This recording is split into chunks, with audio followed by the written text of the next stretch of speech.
The Great Binding Law, Guyana Shagoa. 1.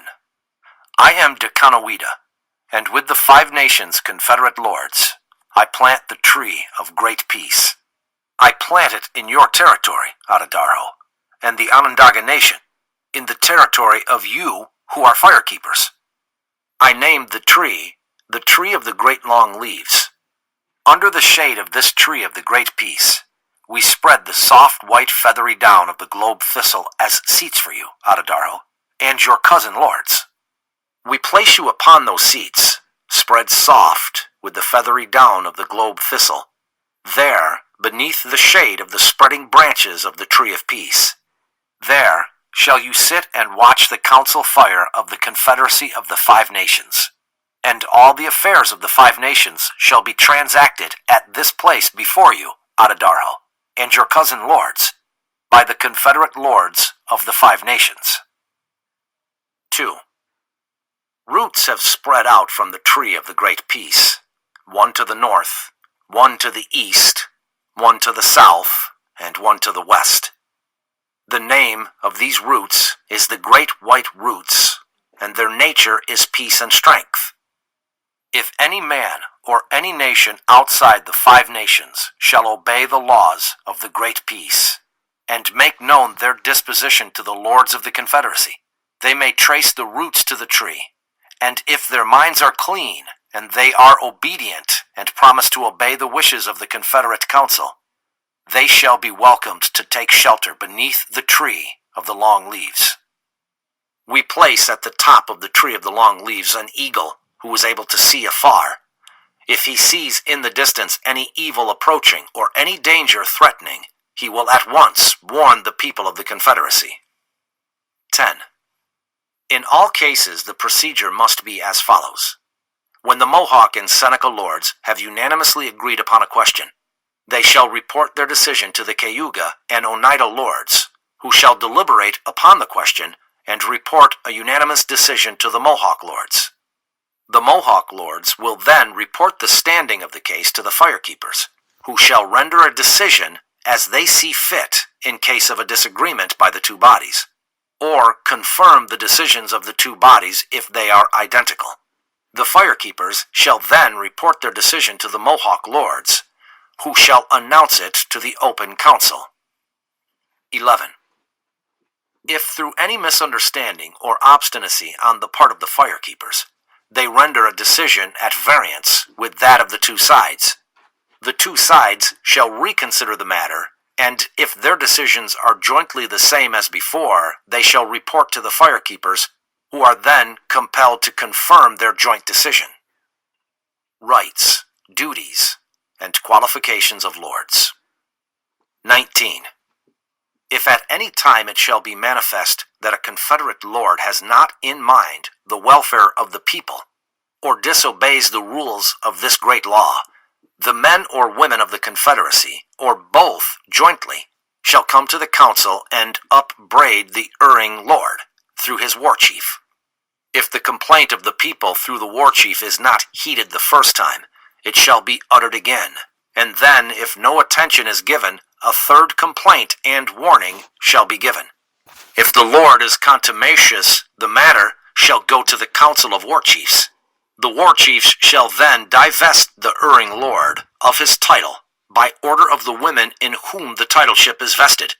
When the lord is deposed, the women shall notify the Confederate lords through their war chief, and the Confederate lords shall sanction the act.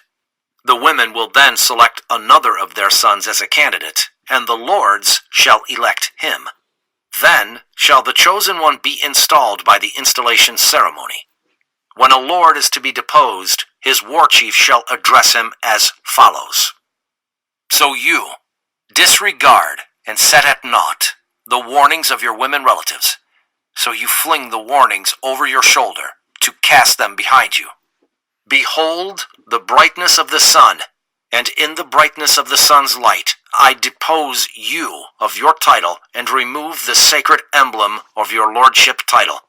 I remove from your brow the deer's antlers, which was the emblem of your position and token of your nobility. I now depose you and return the antlers to the women whose heritage they are. 25. If a lord of the Confederacy should seek to establish any authority independent of the jurisdiction of the Confederacy of the Great Peace, which is the 5 nations, he shall be warned 3 times in open council, first by the women relatives, second by the men relatives, and finally by the lords of the Confederacy of the nation to which he belongs. If the offending lord is still obdurate, he shall be dismissed by the war chief of his nation for refusing to conform to the laws of the Great Peace. His nation shall then install the candidates nominated by the female nameholders of his family. 26.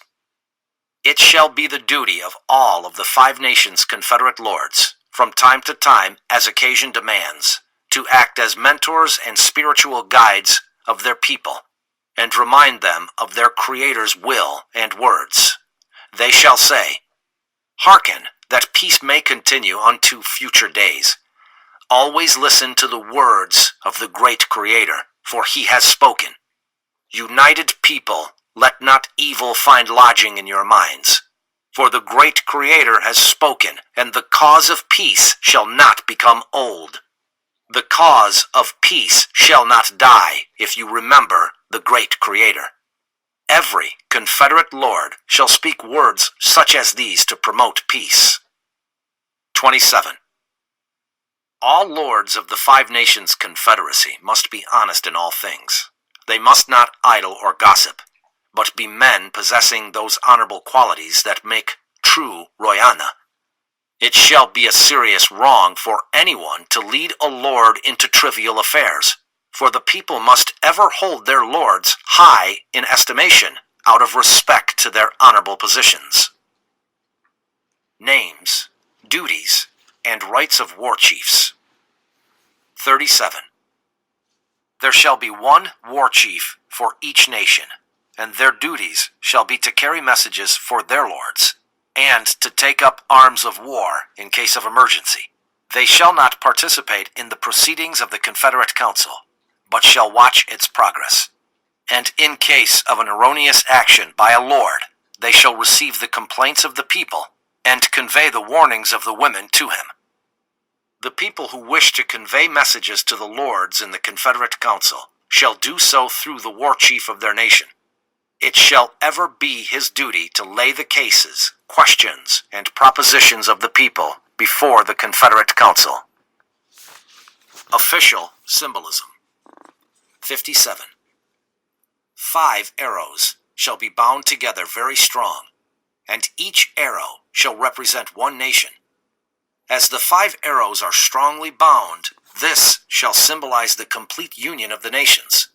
Thus are the 5 nations united completely and enfolded together, united into 1 head, 1 body, and 1 mind. Therefore they shall labor, legislate, and counsel together for the interest of future generations. The lords of the Confederacy shall eat together, from 1 bowl, the feast of cooked beaver's tail. While they are eating, they are to use no sharp utensils, for if they should, they might accidentally cut one another, and bloodshed would follow. All measures must be taken to prevent the spilling of blood in any way. Religious ceremonies protected. 99. The rites and festivals of each nation shall remain undisturbed, and shall continue as before, because they were given by the people of old times as useful and necessary for the good of men.